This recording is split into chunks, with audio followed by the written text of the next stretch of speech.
Very good morning all and welcome today's session. Thanks for joining us for today's webinar. People are joining with us. We are waiting for few more people to join. The webinar is going to start very shortly. Kindly hold on for a few minutes. Thank you.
Once again, welcome everyone. Thanks for joining us for today's webinar. I am Nivetha from Relativity Management Solutions India Private Limited.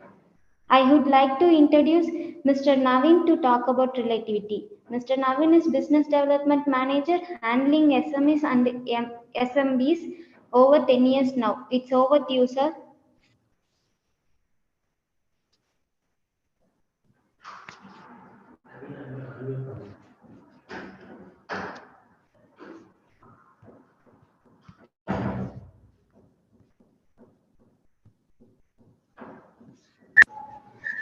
Right.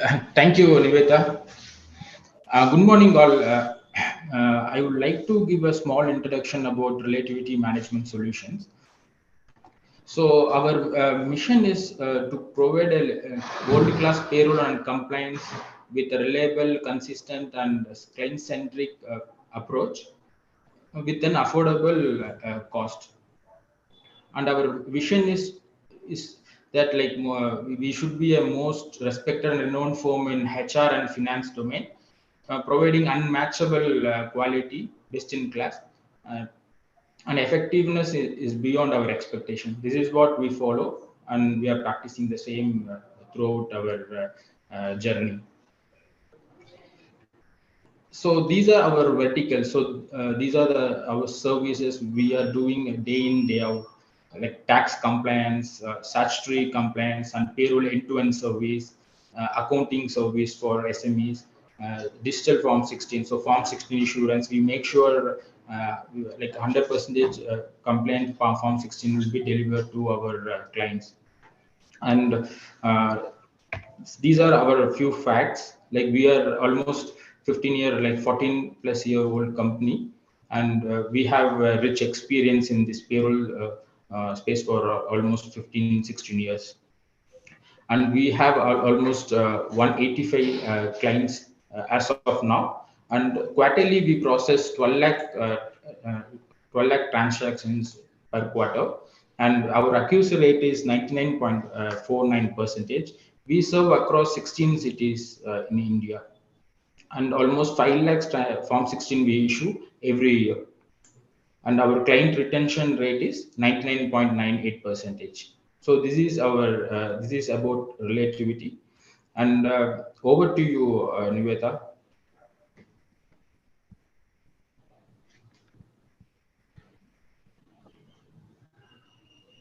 Thank you, sir. I would like to introduce today's presenter. Ms. Vanishri Gopalakrishnan is the founder of CEO of Volga Learning Solutions and has 21 years of experience as an HR professional. She helps organizations achieve their professional and personal goals. She has rich experience as an HR business partner and a learning and development facilitator with the global workplace. She has trained over 6,000 employees and designed and developed more than 40 courses. She is also an internationally certified master facilitator from the Berlier Singer Academy. It's time to start our webinar. Let's start and over to you, ma'am. Thank you, Niveda. Thank you, Naveen, and thank you, Relativity, for this opportunity. Let me please allow me to share my screen. Yeah, good morning, everyone. So, how are you all? So, how to create a HR manual and employee handbook? Before we really get into what we are going to be discussing for the next, say, 40 minutes, plus followed by a Q&A for another 10 to 15 minutes. Let me also introduce Belga Learning Solutions. Belga Learning Solutions, we are affiliates along with Relativity. We co-partner on certain HR strategic consulting initiatives.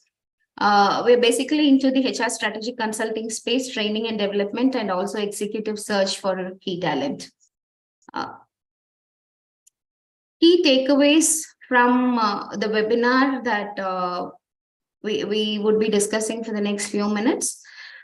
Let's understand on what is the significance of a HR manual and employee handbook in an organization. So again, there would be a question on, are these two things different, or what kind of an overlap happens? So we would get into the details of that. We would also be discussing on some of the insights on how do you design the HR policy, the various policies. And if you already have your HR manual in place, when do you really look at redesigning or reviewing it? And then what are those aspects that need to be considered while you redesign your HR manual? We also aim at helping you understand, look at some of the gaps in your current system, and also enable you to create an effective framework to streamline your people processes and create an organization culture that you aim at. Yeah, before we get into the details of the program, I would love to understand the profile of the audience. We have people from all over the country. So let's quickly take a stock of how many of you are from the HR fraternity. If you are from HR, please do type in as HR in the chat. Otherwise, please type in your function. Okay. I do see a lot of people from HR. Any of you are business owners, entrepreneurs, people from the finance function? Please do type in the function that you belong to. Okay, I do see Mr. Sandeep is a director.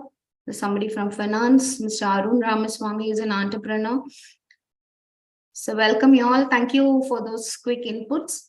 May also understand the number of members in your organization. Please type in the members less than 20. Okay, 100, 150. I do see a CEO also attending. 250. 200. Okay, so on an average, there is somebody from an organization where you have more than 1,000 employees. Okay, Prem Kumar says 750. Wonderful, thank you. So also the industry that you belong to, IT, ITS, manufacturing. Okay, fintech, this manufacturing. Prem Kumar is from manufacturing, Divya from IT. It's wonderful. There's somebody from an NGO as well. Wonderful. So there's a diagnosis. Okay. Telecom, Vicky Kumar, thank you. So that's wonderful. This would help us focus on some of these areas of wherever there is a bit of an industry specific connect. It would help us throw some light on the industry specific aspect. Thank you so much for the responses.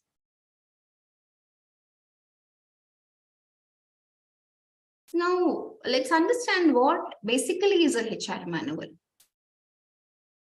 Now, we all know the moment you say manual, we understand that it is a document. And what goes into this document are you have policies. You also have procedures. To simply put it, people who are familiar with standard operating procedures, the SOPs of the various processes, and guidelines for managing employees within an organization. Now, the scope of, when you say employees, the scope of the manual could spread into full-time employees, part-time employees. You might have employees who are third-party employees who work for you, employees who work from office, who work from home, employees who work on a hybrid model. All of that comes under the ambit, and you would be able to specifically mention what is the scope of every policy. So it's a document which encompasses the entire gamut of policies, procedures, or guidelines, or to simply put it, it gives you the framework in which the organization manages its employees effectively to deliver the organizational objectives. Now we know it's a tool for the HR practitioners, the HR managers, the HR leaders, or to some extent management, to set a framework on how they should manage the people resources. Now, as an employee, there would always be a question on what is in it for me. Now, how is it going to serve the employees? That is the biggest advantage of having an employee handbook, if I should specifically say, is that it sets expectations for employees to know what they can expect from the organization, and also what the organization expects from the employees. So it simply outlines of what is expected, what are the do's, what are the don'ts, and what shall be rewarded, and what would have a negative consequence. And all of these are spelled out very clearly in the employee manual, the HR manual, right? It serves as a guide for managers and employees in addressing various employment-related issues such as hiring, compensation, performance management, training and development, employee relation. To simply state it, from R to R, from recruitment to retirement or the final exit, in whatever form it could be. So end to end, the entire employee life cycle management, whatever are the governing processes, whatever are the guidelines, whatever are the policies that define certain eligibilities, rights of the employees, all of those come under the HR manual. Are we on the same page? Yeah, can I see some answers? Clear? Yeah, this means the HR manual and the employee handbook are the same, but two different names. I just address that in this coming slide. So now, why do you need an employee handbook? See, most often HR manual and employee handbook in smaller organizations are interchangeably used, but these two are not essentially the same. HR manual, we will see the differences in the subsequent slides on how different is a HR manual from an employee handbook. But when you say an employee handbook is the first thing that would be handed over to a new hire. It would outline the organization's mission statement, vision statement, what are the core values, what is the culture of the organization. So if you have a new employee joining in, and if you are looking at formally introducing the organization to the employee, employee handbook is the best go-to tool for you to introduce the organization or the business to the new hire. Now, to help employees set the right expectation from the employers. So what is that the employee can expect from this organization? So what are the benefits available? What are the working hours? What is a code of conduct? How should an employee behave himself or herself in the organization? What is the dress code that the employee is supposed to wear? What are the working hours? Is it flexi timing or you have stipulated working hours? All of those are part of the employee handbook, right? For employees to note their rights as well as their responsibilities. Now, what are the rights of an employee? Now, what are the benefits that they are entitled to? So what are the benefits that they are entitled to? Right, starting from the social security benefits of PF. If somebody is eligible for an ESIC, then ESIC. If there is a medical insurance policy in the organization, what is a medical insurance policy? So all of group accident, whatever are the rights, privileges, and benefits is one part of it. On the other hand, what are the responsibility of the employee? So how frequently they would be evaluated, how would performance be measured, what are the consequences of non-performance? So all of those will also be outlined in the employee handbook. Now, to also showcase compliance and benefits that the employees are eligible for. So employee handbook, to simply put it, when a new joiner comes into the organization, he or she would have a lot of questions on how is life in this organization going to be. So the employee handbook should be able to answer some of these basic questions regarding the culture, regarding the benefits, regarding the rights, and what are the expectations. Got it? Okay, Mr. Anurag says manual is descriptive and handbook is precise. Yeah.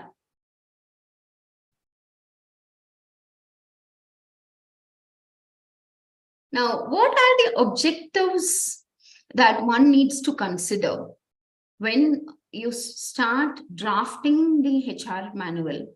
So these are some of the basic objectives that you need to bear in mind. So it gives you the operational framework for HR managers and practitioners. So when you start working on the HR manual, you need to look at, yeah, does this give me the operational framework for every HR manager and practitioner? If a HR manager who has joined in new would like to know what is the organization's approach to performance management, what is the format in which an employee's job description needs to be given, how does onboarding work in this particular organization, what is the kind of induction training that needs to be provided to the new employees, all of that, the operational framework would be part of the HR manual, right? So clarify expectations for employees. Again, as I said, what is a code of conduct? What are the working hours? All of these would be part of it. Affirms legal obligations. Okay, anybody working on the HR manual could also take into consideration the legal obligations of what are the basic employment laws that needs to be considered, that needs to be complied with. So, for example, if you have a maternity benefit, you need to factor for that while formulating your leave policy and also your compensation, right? One of the very purposes of having a HR manual is to eliminate subjectivity, to bring in objectivity. So all employees are the same in once you have a document. Okay, if an employee approaches HR for a loan, in the absence of a policy, it would be at the discretion of HR or the functional head or the business leader. Whereas the moment you have it as a policy documented, there is a set policy which would apply to every employee. So it brings in objectivity, it brings in standardization across multiple geographies, multiple categories of people. And if you have multiple branches, you have a standard operating procedure across all domains, geographies, functions, and categories of employees as you may want it to apply. Fairness and transparency. Okay, so there is no more. It's like you are one of the most wanted people. You're known to the family in case it's a family-owned business. You are eligible for certain benefits. The other members do not have the eligibility. Nothing of that sort. So once you have a policy in place, it becomes very transparent. The same rule applies to everybody. It enhances trust and credibility. So very, very important. The moment you have everything laid down, we expect what the employees can expect from the organization, what the employers can expect from the organization, what is HR supposed to do while managing the employee life cycle. When all of these are documented, automatically there is a lot of trust that gets built in the system. There's a lot of openness which gets in, and credibility and the trustworthiness of the employer goes up. Similarly, ensures consistency. It is not whether the business cycle is good, bad, you have a good year, it is an employee in this particular category. It ensures consistency, safeguards employee rights, and last but not the least, balances business interests. Okay, so we all know COVID. A lot of people started working from home. Some of the businesses have called back their employees. Some of them have still allowed their employees to work from home. Some of them work on a hybrid model. Now, to what extent these needs to be maintained? If you have flexi timing, what are the boundaries that can be set for flexi timing? And if you have fixed working hours, now what are the fixed working hours? How much of, especially in organizations, manufacturing organizations, now what is the allowances for late coming? So if you do not want to take a leave, but you wish to take a permission of an hour or so to attend to a personal exigency, now what is that without affecting the business deliverable? So it also balances business interests while safeguarding employee rights. Can I take any questions from this particular slide? Please type into the chat. Any questions?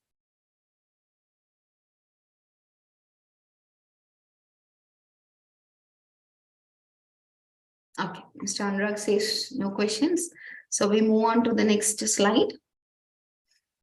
So now what goes into a HR manual? What goes into a HR manual? So basically, what is the HR philosophy of the organization? What are the guiding principles? That's number one. Number two, you have the policies. So what is your leave policy? What is your recruitment and selection policy? What is your performance management policy? What is your policy regarding comp and ben? What is your policy on anti-harassment, sexual harassment policy? You have what are the procedures? How do you select an employee? What is the procedure for onboarding a new hire? What is the procedure for running your appraisal? What is the procedure for you to do the review? So all of these procedures will form a part of the HR manual. Now, the next part is the tools. What are the tools that you would be using it, and what are the templates? So all your leave application form, your loan application form, you have various forms. You have your interview evaluation form, an employee's personal data sheet. What is the you want to standardize your resume or application format? All of that goes into the templates. So standard, if you look at a smaller organization with, let's say, 100 to 500 employees, an ideal or an exhaustive HR manual, if I'll have to say a number, the templates alone would go into more than 2 dozen templates. for managing the operations of HR efficiently. So that is the extent of depth when we speak about a HR manual. So the more elaborate and exhaustive you have, it becomes very easy and it becomes child's play for a HR practitioner. It could be a HR executive or a HR manager to it's more of a plug and play. You just use a template and you start administering the various processes.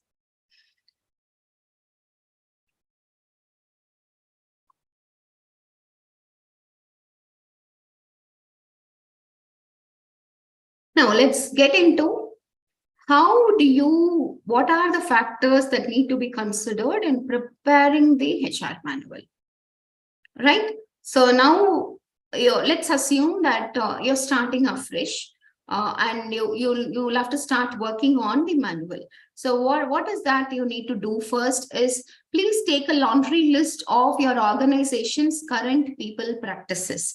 Now, what is that we do in recruitment? What is that we do for employee leaves? Currently, we are working with an SME and we are helping them come up with their own HR manual.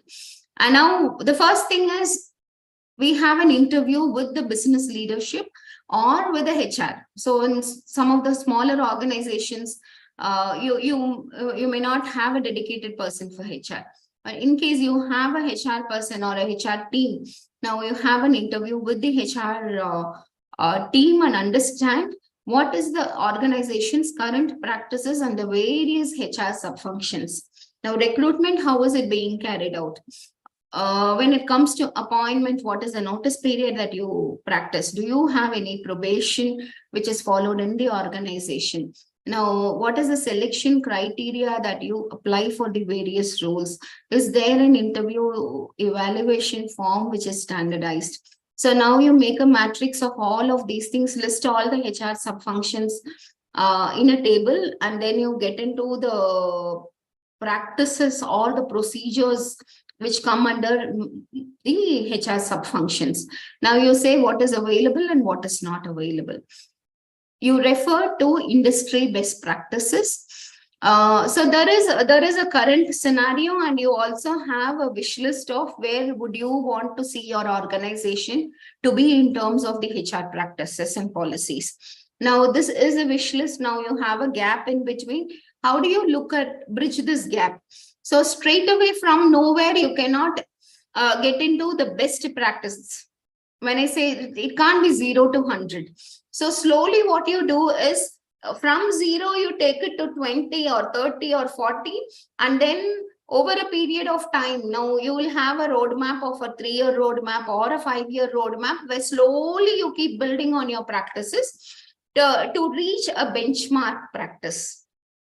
If the practice is very simple and it is more of you either follow or not follow, then ideally introducing, especially when in terms of compliances, but it's going to be social security benefits, you want to look at whether do I cover this particular group of employees or not, and whatever is the compliance and whatever does the act say, then it's always in the interest of the organization as well as the employees to comply with.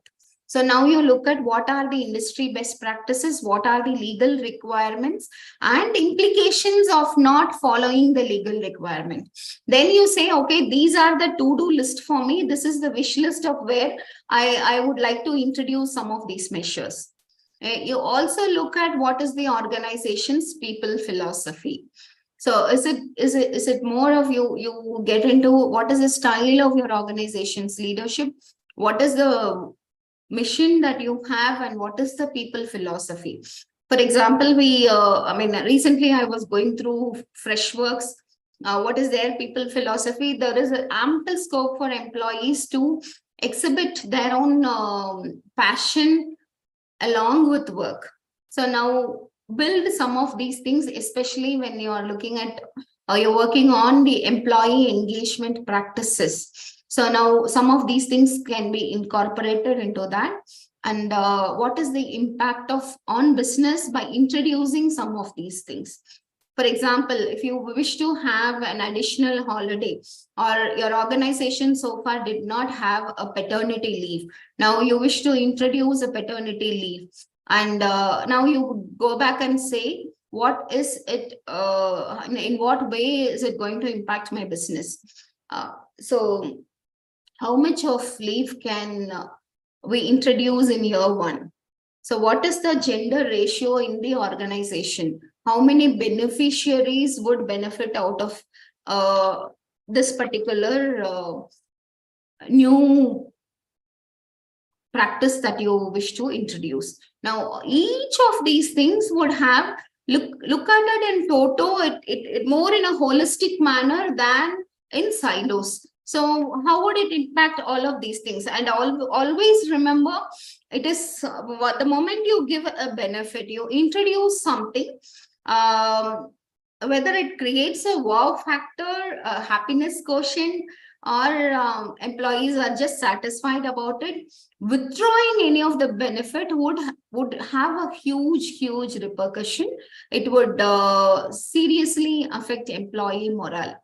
So when you introduce a benefit, please bear in mind that is it the right timing to introduce the benefit, and can we sustain and continuously maintain giving this benefit to the employees.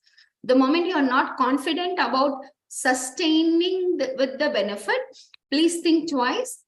Go back, re-evaluate, work on your other factors which would influence, and then see how you can realign and reintroduce. So that is one very important factor, especially in SMEs. What happens is there is an urge. Leaders would also like to introduce certain things, they introduce, and then it's like, unless you have the processes to support, you have the business to support all of these, it should not happen that you land up withdrawing the benefit after a period of time. So this is a very important factor when we practically look at introducing some of these in the organizations. What is the impact of business? Again, the whole objective of having a HR manual in place, guidelining all of these things, we also need to bear in mind the ultimate objective is, am I doing all of these things, and would that lead my organization to becoming a preferred employer, an employer of choice, or would this take me to a best place to work in? So these are some of the considerations that we need to always factor in mind. It has to be a win-win for both the employees as well as the business. Yeah, and gone are those days. I'm compelled to share a recent LinkedIn post which I saw from one of the organizations. I'm sorry, I'm not able to recall the name, but it was like from the business leader. He said, see, so far we never had, it's close to 50 or 70 employees, and they said we never had the need for a policy. We work like a family, and everybody was happy.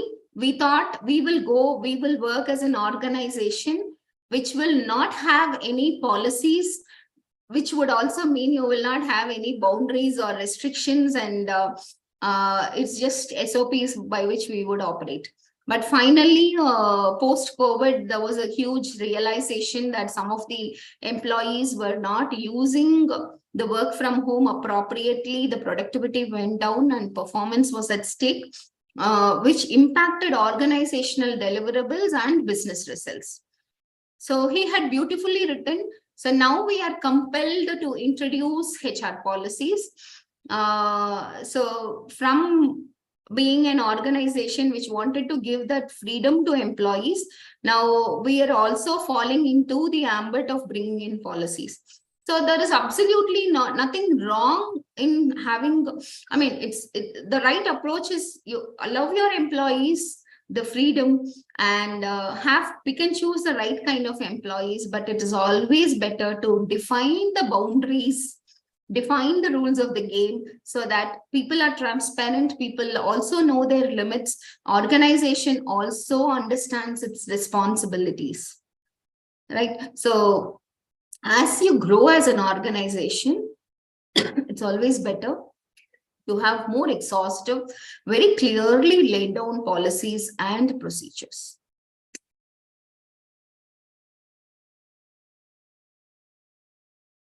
Any questions on this slide?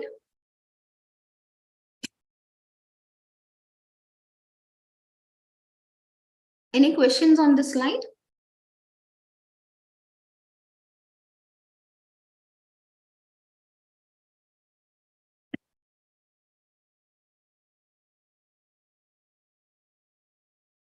Wonderful. Thank you.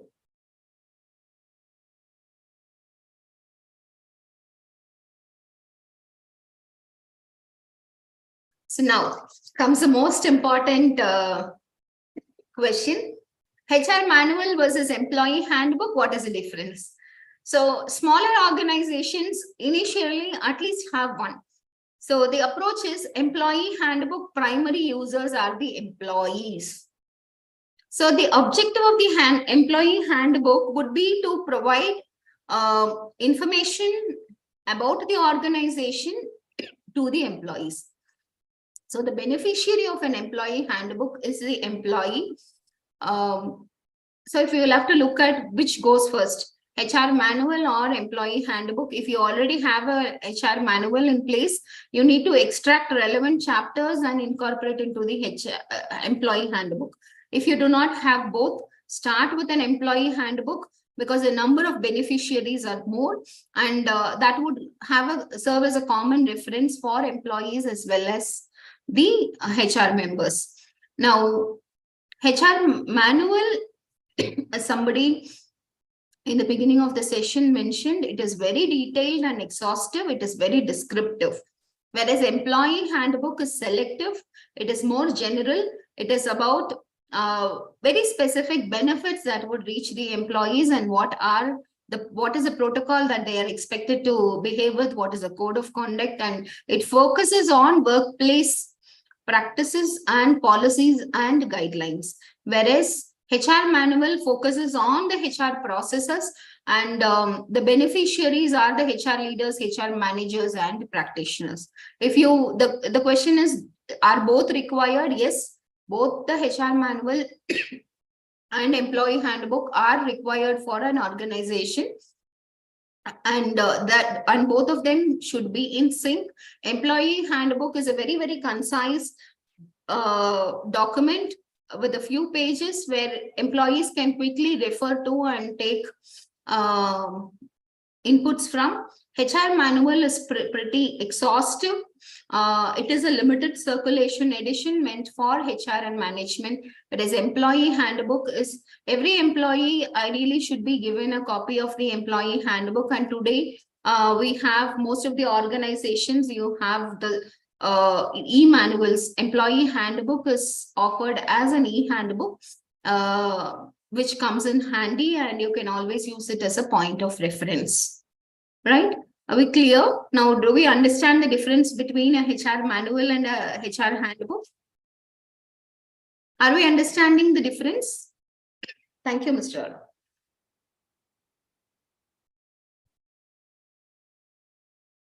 No. Now, what should be part of an employee handbook? So what should be part of an employee handbook? You have the company's history, vision, mission statement, and core values. Now, if most of these are available in your website, you may choose whether to include it or not, but it is always recommended to have these as the opening pages of your employee handbook. Second, code of conduct and policies. Now, what is the code of conduct? What constitutes breach of discipline? What constitutes breach of confidentiality clause? All of these things, what are the security, information security policy of your organization? how should you handle information, how should you handle a company asset, all of those, and the general code of conduct is part of the employee handbook. Working hours, dress code, and facility information, whom should you contact in case of a grievance, if you have POSH applicable in your organization, who are the members who should be contacted. Now, privacy and information security, benefits of a full-time and part-time employee. What's the leave policy in case somebody wants to resign? What is the notice period, and when does an employee get into a very serious consequence, and what would warrant a termination? And now finally, ideally, organizations can include this as part of the induction. Make the employee read the employee handbook and acknowledge that I have read the handbook and agree to abide by the sections prescribed in the employee handbook. So that is one of the best practices that is advisable to be followed in most of the organizations, so that tomorrow somebody does not come to you and say that, see, I didn't know that this is a rule and I need to abide by it, right? So employee handbook, simply if you want to have a simple employee handbook, please make sure that these are covered in the employee handbook. Now, when we get into the HR manual, it is pretty exhaustive. You can include the entire end-to-end employee lifecycle management under the HR manual. Some of the important components that need to be part of your HR manual is the organization structure. Of course, organization structure would be dynamic, but at least the major functional structure without names. What is the classification of the function, and whenever the structure goes through a change, it is advisable to incorporate these changes. Now, recruitment and selection. What is the recruitment and selection policy for your organization? What are the selection criteria? For a HR practitioner, it would state that where do you apply what kind of a test? If there is an aptitude test, for which category you apply an aptitude test, and what are the psychometric tests, if at all you would wish to apply. Or if you have an employee referral policy, bit of the on the employee referral policy include onboarding and induction. Again, now what is the welcome email that you send to your employees? What is the kind of induction? If you have a graduate engineering training, what is the kind of an induction program you have? If you have a developer, what is the kind of an induction program you have? In manufacturing, if you have a labor force, now what is the kind of induction you give for the labor force? What are the kind of skill trainings that are required? What's the kind of behavioral trainings that are required? Time, attendance, and leave policy. Again, how do you record attendance? What are the leaves eligible? All of that goes in. Now, code of conduct and disciplinary proceedings. What is the kind of disciplinary proceeding you have? How do you issue? When do you issue a show cause notice? When do you suspend somebody? When do you terminate somebody? All of that. The employment conditions, of course, in terms of your appointment order, offer letter templates, all of these would also be part of the HR manual. Now, employee welfare and grievance handling would also speak about the workplace in itself, what kind of a facility you give for employees, safe, hygienic work environment, workplace ergonomics. What are the welfare measures? What kind of food would be served in your cafeteria, whether it's going to be run by the organization or you have a third party vendor operating it. What is a grievance handling mechanism? Who would be the go-to person? Or is there an online portal for handling grievances, or would HR handle it? So all of these things, for what kind of a grievance, who is a go-to person, all of these would be included. Employee engagement. So what are the measures other than your birthday cake cutting and having certain day celebrated, what maybe you are looking at including a town hall meeting. Now, what is the kind of communication that goes into the town hall? What is the protocol for a town hall meeting? And very, very important, what is your performance management system? How do you work on your job descriptions? What are the KRAs for various roles? At least the templates of these. What is the cycle? Is it, are you going to be doing it on a month? What is going to be measured monthly? What kind of system you will have for the annual reviews or the half yearly reviews? And what are the things that you would look at on a quarterly basis? Now, is it going to be a 360-degree appraisal, or you're going to have a supervisor, an appraiser, and an appraisee meeting? When would these meetings be conducted? What is the mechanism? Is it going to be through an online portal?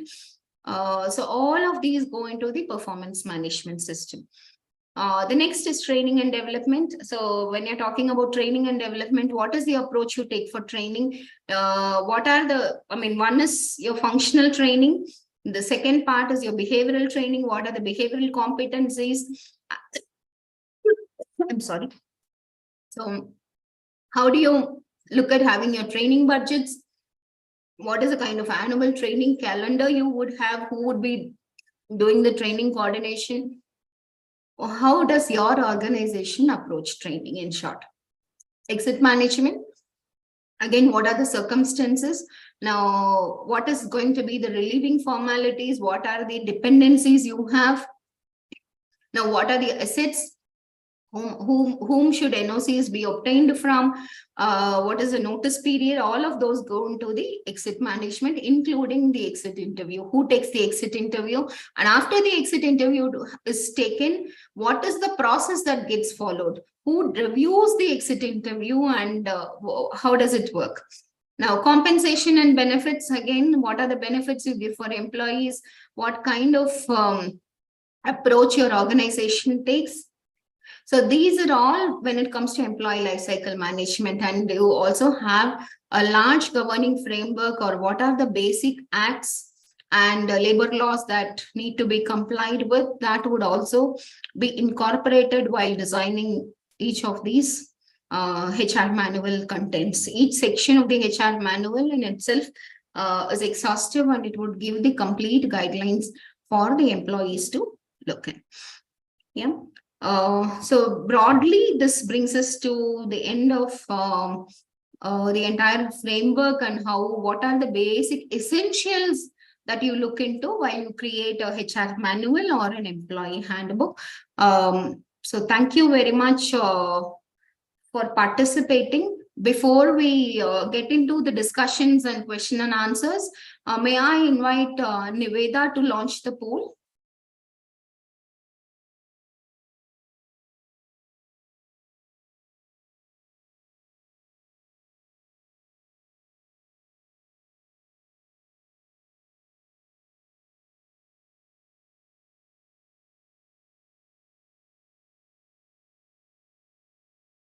While we wait for Niveda to start the poll, let me answer this question.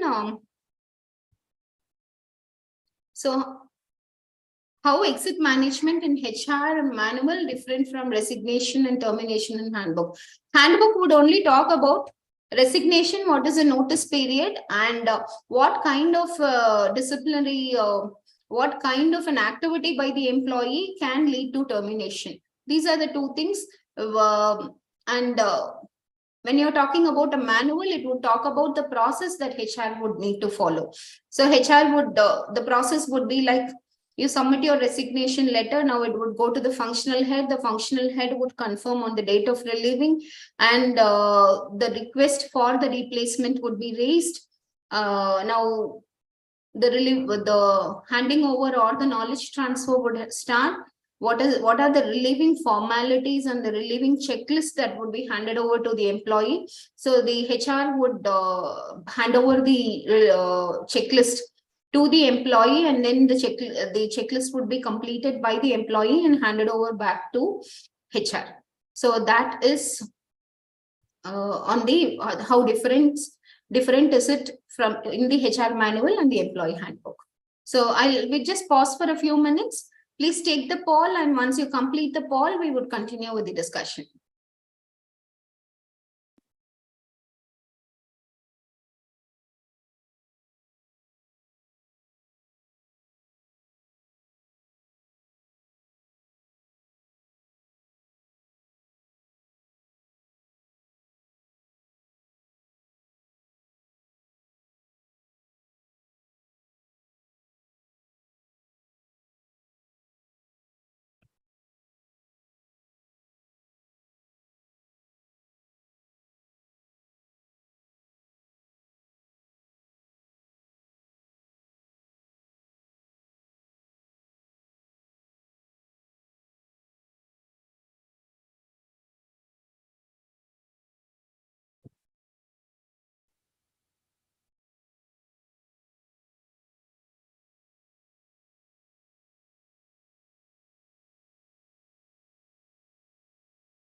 I do see that a few of you are yet to complete the poll.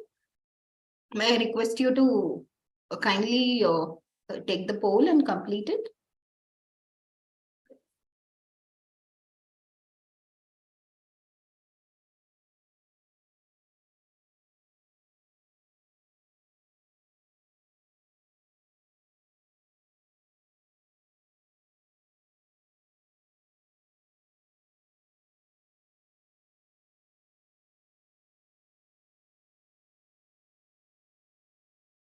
A few more members are yet to complete.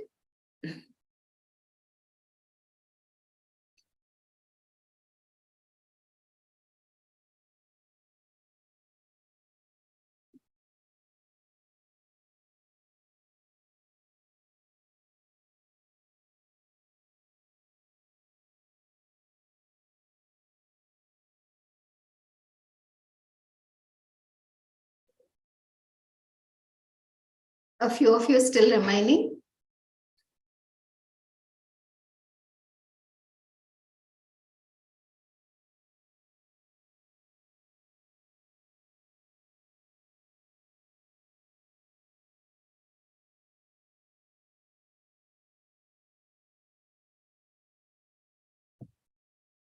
Okay, thank you very much for your feedback. Now let's continue with the question answers. So when should you hand over the HR manual to the employee? No, there is no requirement for you to hand over the HR manual to the employee. That is the reason we say that please have an employee handbook exclusively. What happens in the back end of HR, it would be very confusing for the employees if you're going to be handing over the HR manual itself. So please cull out relevant chapters of the HR manual and share the code of conduct, the dress policy, working hours, leave and benefits. So these sections would go into the employee manual, employee handbook, and please feel free to share the handbook to the employees. HR manual, the custodian of the HR manual is always the HR department. Clear? So Mr. Mudit Bajaj asks why we consider performance management in HR manual. As I told you, HR manual is an exhaustive document of all the HR processes. So, and when you're talking about processes, performance management is one of the vital processes in HR, right? You all would agree with me on that. So once you have such an important process, it is imperative that performance management is part of the HR manual. So hope that answers. Somebody is asking about best practices in appraisals. Maybe we'll have to take out another exclusive session to look at what are the best practices in appraisals.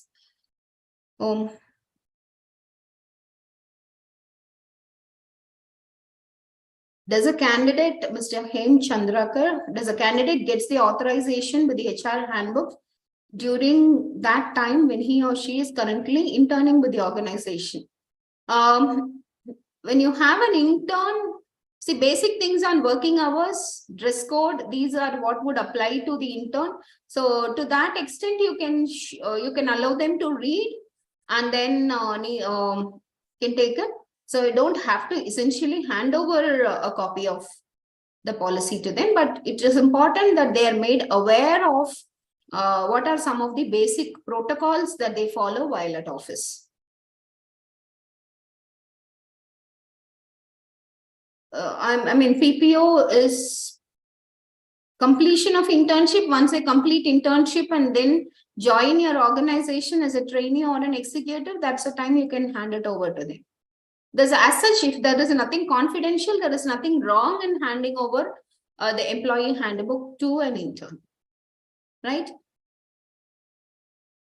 I'm sorry, Mr. Chauhan is asking for the material link. I do not understand which material. The recording of the webinar would be shared. The link with the recording of the webinar would be shared by the team over the next couple of days to all the participants.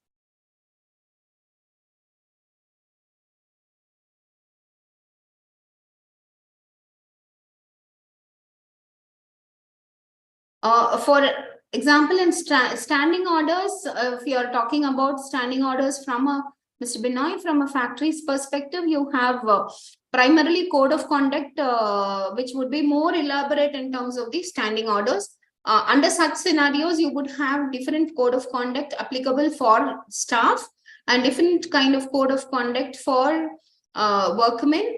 However, the basic principles of natural justice will apply for both. Leave, other benefits would differ slightly for the category of employees. Yeah, recorded session link would be shared. PDF of the material, please feel free to reach to the relativity team and they would help you with it.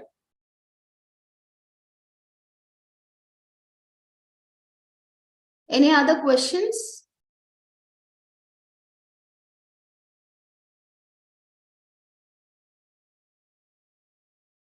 See, for the HR manual, please refer to the last slide. So that goes into each of the chapter for the HR manual. That would be the contents of the HR manual. So if you are specifically looking out for a format and guidance to help you with drafting the HR manual, we will be very happy to help you. Please reach out to the relativity team. So Mr. Anurag.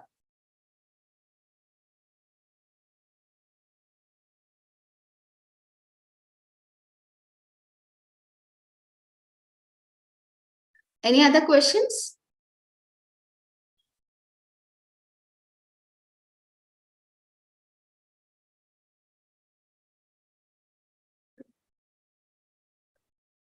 Yeah, standing orders are a must. I mean, I'm sorry, I'm not able to see the name. Human resources.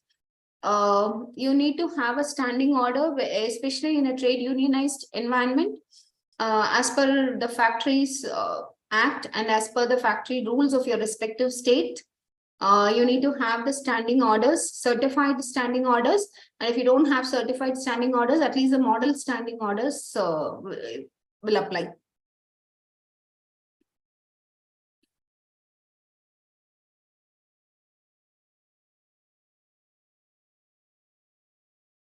I think that brings us to the end of the session. Niveda, over to you. Thank you very much, everybody, for participating. A very active participation, and thank you. Thank you, ma'am. I want to express our sincerest guidance for our participants as a guide speaker at over today's event. Your expertise on the topic of how to create your HR manual and employee handbook was evident, and you insight provide a new perspective that great thought-provoking discussion among our audience. We are all truly engaged and learned a great deal from your presentation, ma'am. Thank you, ma'am. Thank you, audience, for joining this webinar. You are all truly engaged in this webinar. Your contribution to the success of this event. Once again, thank you so much for everyone. Thank you, ma'am.